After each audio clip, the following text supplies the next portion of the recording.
Verjetno tako dobro poznate ta naš BTC City, če gledamo samo področje Ljubljane.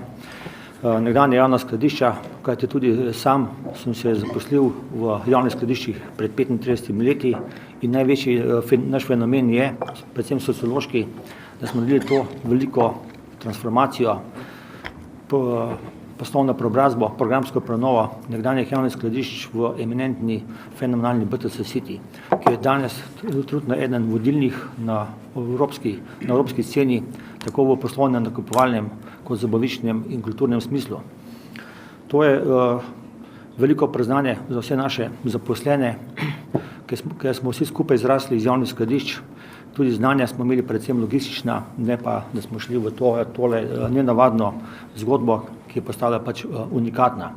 Sočasno nismo odpovedali tudi naši skladiščni dejavnosti, ki smo so preselili v industrijsko cono Ljubljana Moste, tam zgradili novo logistično platformo in postali tudi še vedno eden izmed najboljših kopenskih logistov v Republiki Sloveniji in pa zeleni logist na področju slovenske in pa tuje prehrane. Naše ambicije se še niso ustavile, ker imamo tudi močno strategijo do leta 2020, da postanemo ne samo inovativno mesto, ampak tudi odprta družba.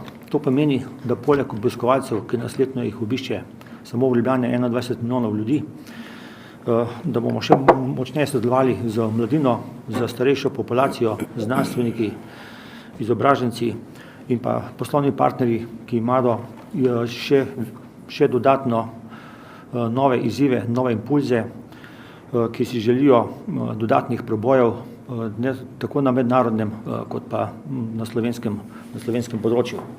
Tudi lansko leto smo dosegli dobre rezultate, saj smo povečali prihodke za 7%, izvedli za 5 milijonov približno investicij. V letošnjem letu gremo v naložbe v višini 7 milijonov evrov, v rast prihodkov 8% in pa, kar je zelo pomembno v današnjem času, bomo povečali za 20% zaposlenost. Ravno z tega naslova tudi v petek steče ponovno projekt BTC Campus za prve iskalce zaposlitve v Republiki Sloveniji preko Republiškega zavoda za zaposlovanje skupaj z ekonomsko fakulteto, ki želimo preko družbene odgovornosti pokazati, tako kot lansko leto, da smo tudi menedžerji odgovorni za brezposelnost, da moramo iskati rešitve za brezposelne, ki jih je žal zaenkrat preveč.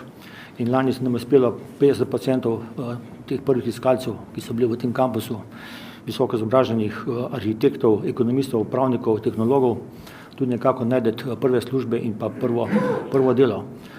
Tako da izzivov je ogromno tudi v bodočih letih in se jih tudi veselimo. Hvala.